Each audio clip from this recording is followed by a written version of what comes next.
This morning, President Trump is proposing a permanent resettlement of all Palestinians in Gaza, 1.8 million people, saying he wants the U.S. to take ownership in the redeveloping seaside territory. I don't want to be cute. I don't want to be a wise guy, but the Riviera of the Middle East, this could be something that could be so bad. This could be so magnificent. And Trump, after talks with Israeli Prime Minister Netanyahu, would not rule out deploying U.S. troops to help rebuild Gaza.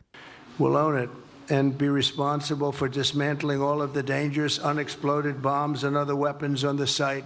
I do see a long-term ownership position, and I see it bringing great stability to that part of the Middle East and maybe the entire Middle East. Trump once again suggested Palestinians relocate to Egypt and Jordan, both countries already rejecting that idea. It's important to point out that of this almost 2 million people in Gaza, they're likely not to go willingly. So they will have to be expelled by force, which would require military force.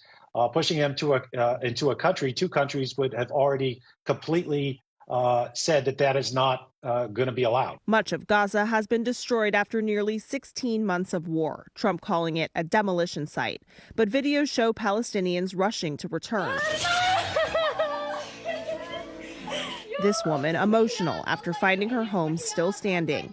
These truckloads of tents and tarps are arriving for the many others not so lucky.